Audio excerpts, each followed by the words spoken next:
Olá pessoal, sejam todos bem-vindos mais uma vez ao meu canal do YouTube. Eu me chamo Socorro Rodrigues e você está aqui no meu canal. Hoje eu trago para você a terceira parte, sobre a perspectiva do desenvolvimento da escrita, segundo a perspectiva da aprendizagem estatística, certo? Se você não acompanhou os dois primeiros, eu vou deixar aqui os card, o card, do primeiro e do segundo, que contém aí a primeira perspectiva e a segunda para você estar se inteirando, certo? Desde já eu quero agradecer a você que já é inscrito aqui no canal, você que ainda não é, se inscreve, deixa aí o seu like, deixa o seu comentário, interage comigo, marca a presença aqui nessa aula, deixando aí o seu comentário, para que o YouTube entenda que esse conteúdo aqui é relevante, e que ele possa indicar aí para outras pessoas, certo? Coloca lá, você tinha conhecimento dessas informações que estão sendo passadas aqui? Você já tinha ouvido falar? Como é que é? Fala lá nos comentários se você já tinha ouvido falar, dessa informação que eu estou trazendo para você aqui hoje. Se sim, coloca lá. Se não, coloca também, porque ajuda aqui. O YouTube vai entender que esse conteúdo é relevante, e vai aí indicar para outras pessoas. Bem, vamos dar início então à terceira perspectiva, sobre o desenvolvimento da escrita, que é a perspectiva da aprendizagem estatística. Tá? Então, o que diz essa perspectiva, nessa teoria? Então, a perspectiva da aprendizagem estatística, ela concorda com a ideia, de que as crianças em sociedades letradas, ela tem muitos conhecimentos sobre a escrita antes de entrarem, antes de entenderem, que as letras, elas representam fonemas. Então, os teóricos aí da aprendizagem estatística, eles entendem que existem padrões significativos nas primeiras escritas das crianças, certo? Não obstante, enquanto construtivistas tendem a enfatizar construções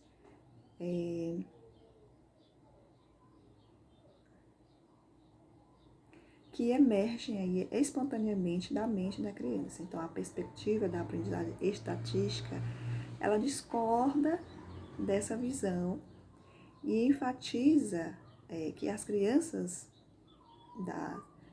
que as escritas das crianças, elas refletem aí características de dados aqui são expostas, filtradas aí pelos seus mecanismos de percepção e aprendizagem. Tá? Então, você já percebeu aqui que ela discorda, da outra perspectiva, da perspectiva construtivista. Então, estatística refere-se à frequência, Então, um padrão ou uma regularidade estatística existe quando um grupo de eventos ocorre mais do que seria o quê? Esperado pelo acaso. Então, existem evidências consideráveis, de que as crianças e adultos, elas podem demonstrar a aprendizagem implícita de regularidades estatísticas. Segundo esses autores aqui, Sachs e Heschel, acho que é essa a pronúncia, não sei, Zafra, Asley e Newport. Então, eles têm demonstrado, por exemplo, que regularidades estatísticas auxiliam bebês, crianças e adultos a segmentarem palavras. Tá?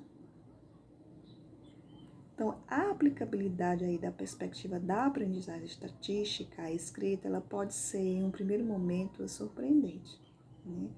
A ideia de que as crianças prestam atenção ao texto impresso e aprendem implicitamente alguns de seus padrões parecem contrastar aí com resultados de que crianças novinhas prestam atenção às figuras e não ao texto quando os adultos leem para elas. Então, a perspectiva da aprendizagem estatística entende que as crianças em sociedade, letradas, participam de muitas outras atividades que podem prover aí experiências com a linguagem escrita, né?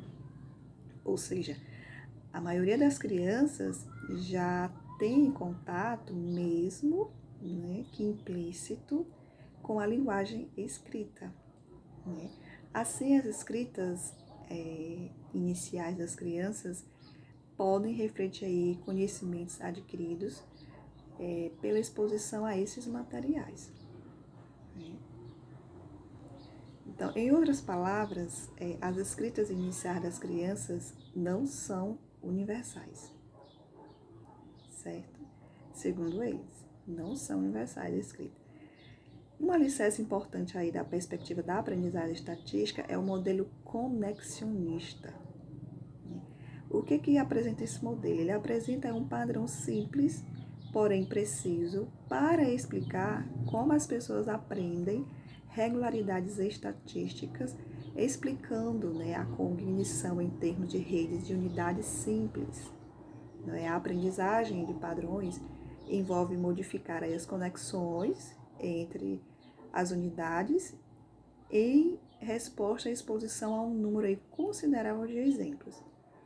Então, estudos recentes enfatizam que mecanismos de aprendizagem conexionistas, né, captam regularidades sutis na entrada aí de dados sensoriais, fornecendo então aí uma melhor explicação para a linguagem escrita adulta do que modelos anteriores, que se focam em regras de estilo tudo ou nada, certo?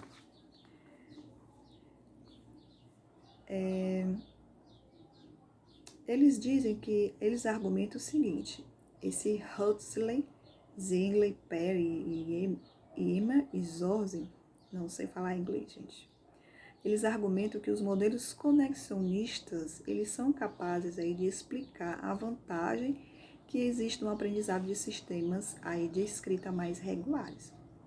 Então, modelos conexionistas, eles têm sido desenvolvidos aí para explicar dados de escritas típicas e deficientes. Então, esses modelos, eles carecem de mais desenvolvimento, não é, para simular aí como humanos escrevem. Mas a ênfase na sensibilidade aí do aprendiz às propriedades de dados sensoriais fornece uma importante base aí para a perspectiva estatística. Estudos têm demonstrado que padrões que adultos e crianças aí encontram em suas experiências cotidianas com o texto impresso influenciam sua escrita, né? Então, um padrão que exerce importante influência nas crianças desde cedo é o nome próprio. Então, desde muito nova, elas veem frequentemente a escrita de seus nomes e tal exposição parece ter um papel central aí no progresso da escrita. Então, estudos demonstraram que crianças pequenas identificam as letras do próprio nome com mais precisão que outras letras, né? Então, outros estudos têm demonstrado que as crianças mais novas, elas tendem a usar excessivamente as letras do próprio nome na tentativa aí de escrever outras palavras, certo? Então, estudos que corroboram essa visão mostraram que crianças pré-fonológicas, né, são inclinadas a utilizar letras e grupos de letras mais comuns em sua língua escrita. E agora a gente vai ver como o modelo da aprendizagem estatística pode explicar o desenvolvimento da escrita, né? Como é que ela explica esse desenvolvimento da escrita, né? Então, segundo Polo, né, investigaram aí a aquisição da escrita em português e inglês. Então, existem relatos sobre diferentes formas aí como crianças que falam esses dois idiomas aprendem a escrever. Então, os autores, eles investigaram aí se o modelo estatístico pode explicar tais diferenças. Uma diferença relatada entre os que escrevem em inglês e em português envolve a aquisição de consoantes e vogais. Enquanto as crianças de língua românica são propensas a omitir as consoantes, né, produzindo escrita somente com vogais, omissões de vogais representa a maioria dos erros das crianças que falam em inglês. Né? Então, em um estudo, né, Polo, ele confirmaram aí essas diferenças, mostrando que crianças brasileiras, elas usam mais vogais do que as americanas. Né?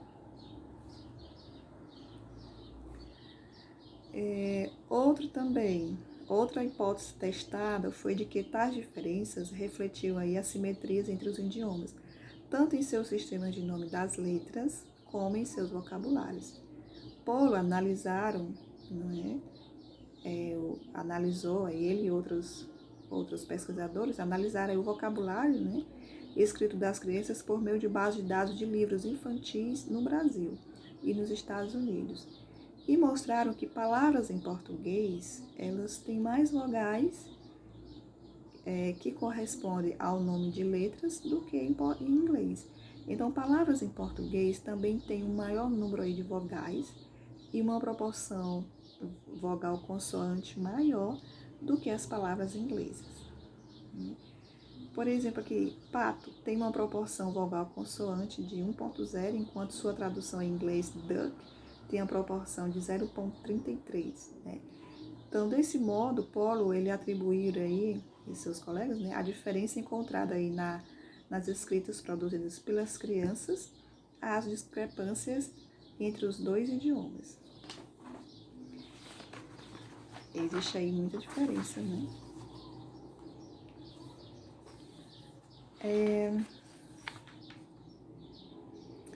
Além das diferenças aí quantitativas dos sistemas das letras, outros padrões podem ser encontrados na escrita das crianças. Tais padrões, podem ocorrer mesmo antes aí delas começarem a escrever fonologicamente.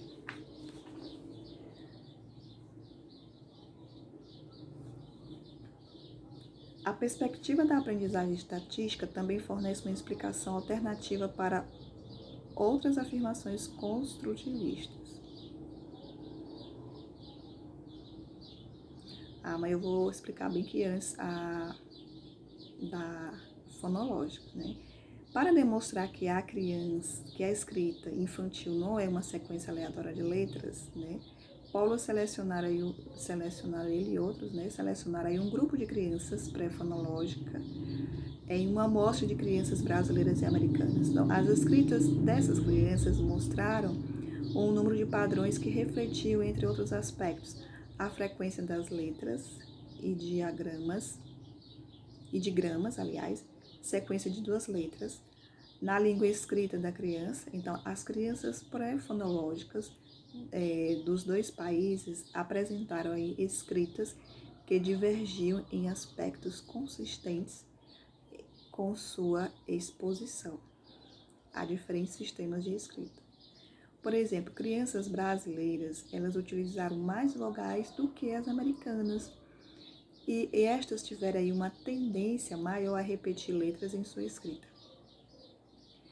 Polo também não encontraram aí evidências para os ditos padrões universal, tal qual o estágio silábico em que as crianças escrevem uma letra por sílaba. Né? De um modo geral, os resultados desse estudo revelam que as escritas não fonológicas não são aleatórias, mas preservam certos padrões da escrita a qual a criança é exposta. A perspectiva estatística, né, também fornece uma explicação aí alternativa para outras afirmações construtivistas. Polo e outros, né, investigaram aí tanto a hipótese da quantidade mínima como a hipótese da variação de letras. Então, em ambos os casos, as escritas refletem a exposição ao texto escrito, ao invés do uso de uma regra rígida como argumento os construtivistas. Por exemplo, como explicado anteriormente, existe uma forte correlação entre as extensões das escritas das crianças e o tamanho do texto. Também existe a grande relação com as estatísticas dos ambientes linguísticos, de maneira que as crianças expostas à língua inglesa usam letras duplicadas mais frequentemente do que as expostas ao idioma português, refletindo a frequência relativa de letras duplicadas. Exemplo disso é a palavra, tem uma palavra aqui chamada comitê em português e seu equivalente comit, que eu não sei em inglês aqui. Então, ele diz que a perspectiva aí da aprendizagem estatística parece prover uma explicação mais plausível para a hipótese da quantidade mínima e da variação de letras. Os resultados apresentados mostram que diferenças entre idiomas quanto à prevalência de nome das letras e a frequência de letras e de gramas, sequência de duas letras, são fontes de diferenças translinguísticas no desenvolvimento da escrita. Também é de grande importância o entendimento sobre a regularidade do mapeamento entre fonemas e letras.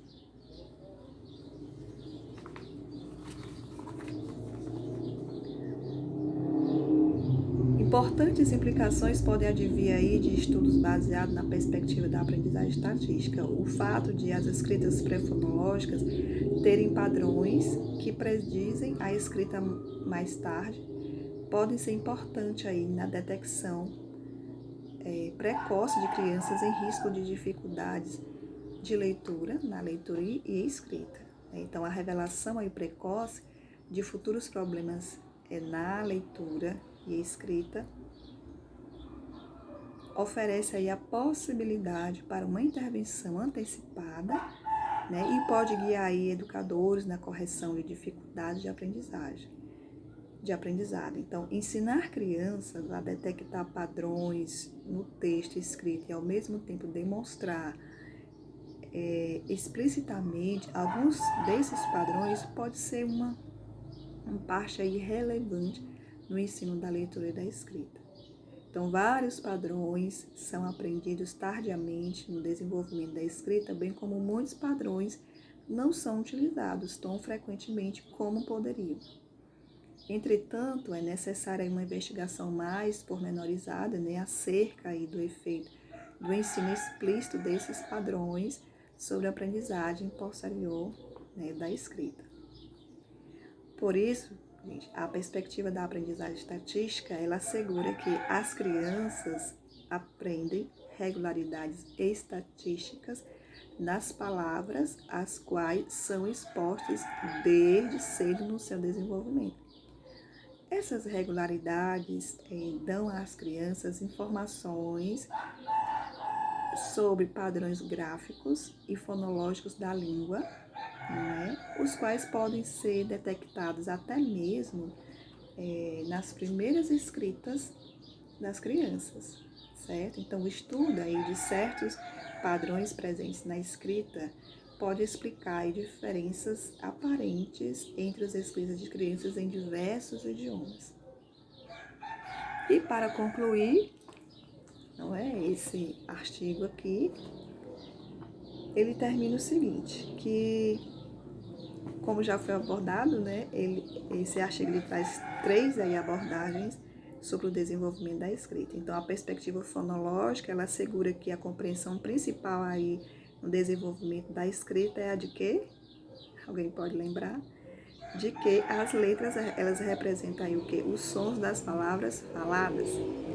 Uma segunda perspectiva, aqui denominada construtivista, afirma que as crianças em sociedades letradas sabem muito sobre a escrita, mesmo antes de entenderem que letras representam fonemas. Mas algumas ideias básicas da perspectiva construtivista, como o estágio silábico, não são confirmadas por estudos rigorosos. E por fim, a última aqui, a parte do artigo, o que ele fala? Introduz aí a perspectiva relativamente nova à aprendizagem estatística. Então, ela propõe o quê? que são as propriedades estatísticas das palavras que influenciam a escrita das crianças desde o início do seu desenvolvimento. Então, os estudos discutidos aqui demonstram aí como as características dos sistemas de escrita, né, influenciam a aprendizagem da escrita, certo?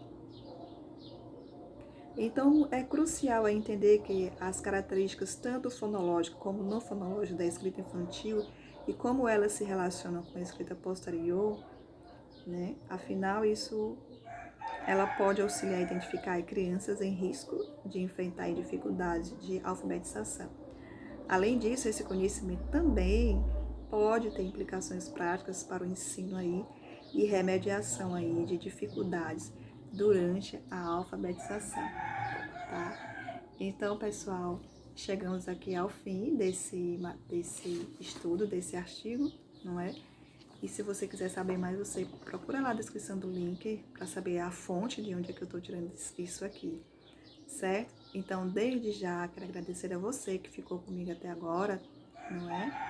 E convido você para se inscrever no canal, visualizar os outros vídeos, as outras pesquisas que eu trago lá no canal, não é? Se inscrever, deixar lá o like, deixar algum comentário que é para o YouTube entender que esse conteúdo é relevante, que outras pessoas podem conhecer, certo? Então, desde já, obrigada, até breve, tchau!